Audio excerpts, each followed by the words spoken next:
Sub-Lieutenant Mike Longley. I'm a Naval Logistics Officer with the Naval Reserve. Came to Montreal to spend time with friends and family and actually make the most out of the little time I have left before I deploy. It's a really exciting opportunity to be able to go over and pull my weight, really do make my contribution count. They do a really good job of preparing you, especially coming out of a naval environment and heading into more of a combat arms environment where there is a very real risk of explosions going off and of conflict. There's a certain risk that I accept going over there. There's no use dwelling on it. All in all, it's about 50 pills a day. This is OxyContin. That's twice a day. That's stronger than morphine. This is pure marijuana in spray. Again, that's for pain.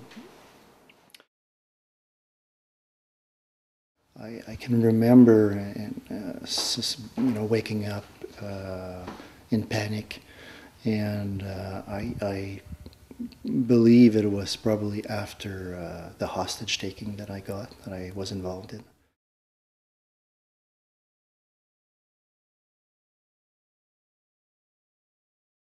As soon as I came back, everyone noticed it, because I was not sleeping.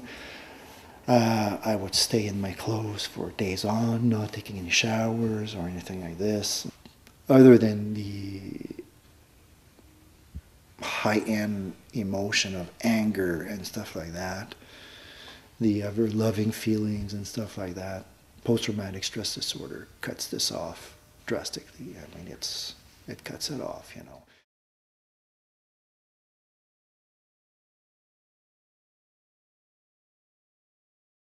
For the past 8 years have, a lot of anxiety for my kids to get kidnapped or for something to happen to them, and that causes major anxiety,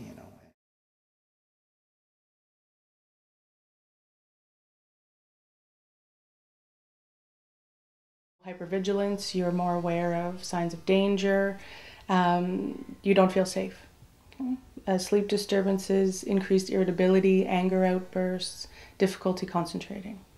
So those are the three main groups of symptoms that happen after being participant or witness to a traumatic event.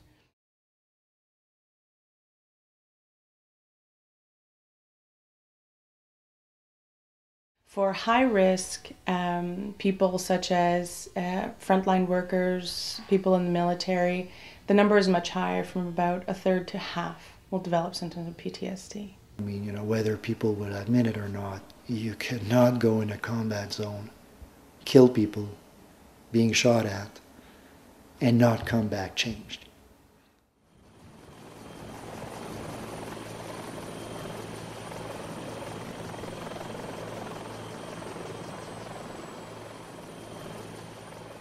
When they would actually attack us with small arms weapons, it wasn't very significant because they wouldn't stay for very long. The roadside bombs, they stood above everything else. I can describe the feeling of the roadside bomb going off as being in a serious car accident.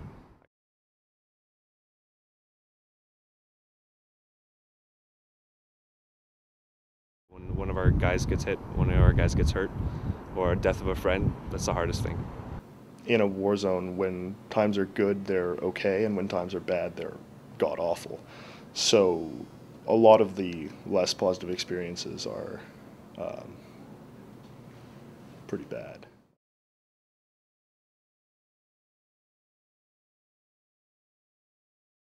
As for my worst experience, I'd frankly rather not talk about it. Yeah.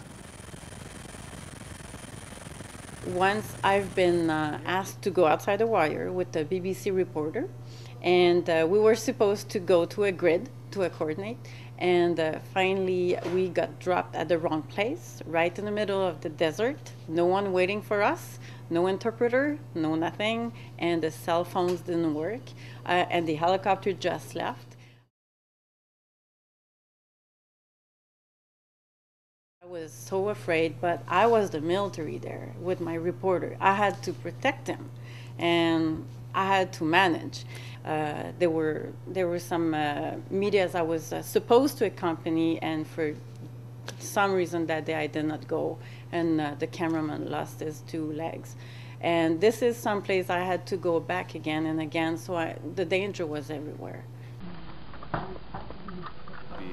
Telling jokes, and we'd be listening to music, and all of a sudden we hear the crack of the rifles and the machine gun.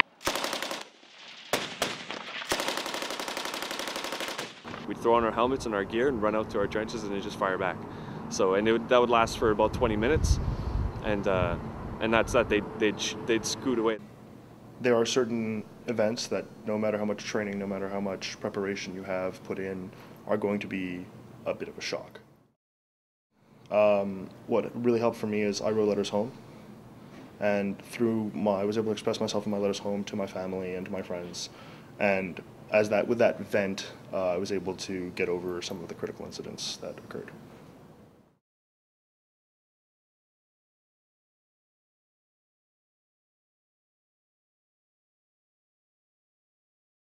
And we got lectures there on dealing with stress, and I had a lecture on relationships about how relationships might have changed a little because you've been gone for a while and because of the situation that you've been in.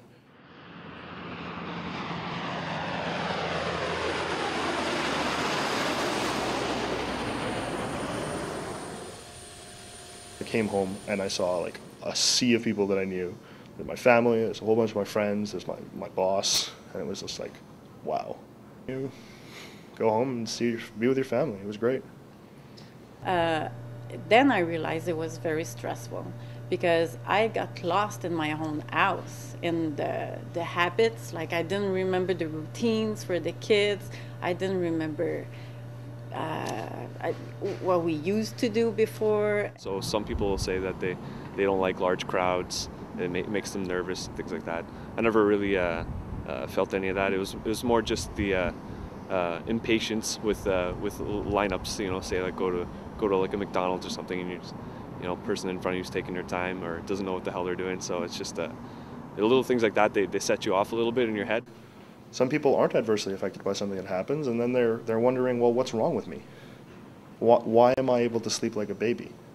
Why am I not disturbed by this? And so then the focus becomes, well, I'm okay. I'm going to help my buddy. It was in Bosnia, and this flags of Quebec did the 4 tours. But my 4 tours, Vincent Joubert, a friend of mine who was surgeon in the same platoon, committed suicide behind my room just before Christmas in 1999, the 13th of December. So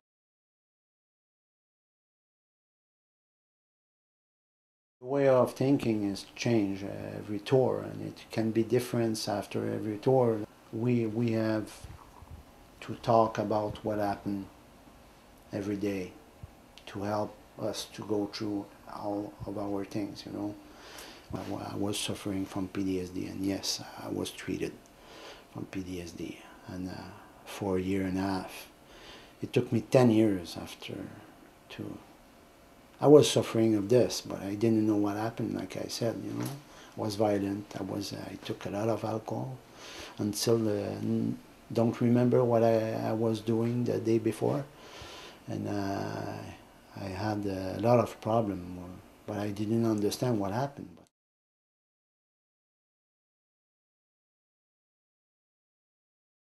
The program are good, yeah, but the mentality of the Canadian Forces still the same that it was. We have to improve this. For years, PTSD or shell shock or combat fatigue or war neurosis was seen as a weakness of character. Right? So that still pervades, even though we now know that it has nothing to do with character. Right? It has nothing to do with weakness of person. It's a normal reaction to an abnormal situation. You are ashamed to go there, because the way you are seen by your chain of command. So a lot of people committed suicide instead of going there because they didn't want to be seen by their own bands of brothers, like they were suffering of PTSD or something like this. It's a man thing, right? To hold it in and just buckle up and just fight through it. But yeah, there's still a stigma in the forces about needing help and calling for help, but it's as everywhere in the world, I think. My personal experience is that no, we were encouraged by our leadership. We weren't just encouraged by our leadership saying, yeah, you guys should go talk to the social worker. They were like, I'm going to go talk to the social worker. He's going to talk to the social worker. We're all going to go talk to the social worker. Would you like to also talk to the social worker? Well, all the bosses are doing it, sure.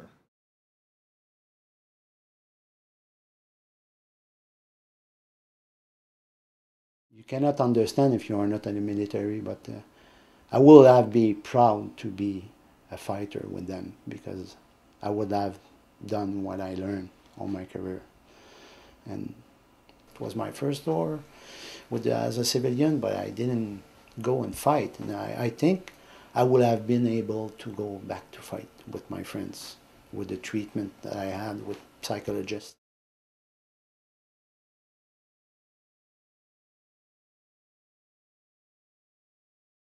I was asking that the military take full responsibility for my health. And they did, but only the last 6 months of my 5 years. So, I mean, if things would have been done later on or earlier on, I probably would not be in the state that I am now.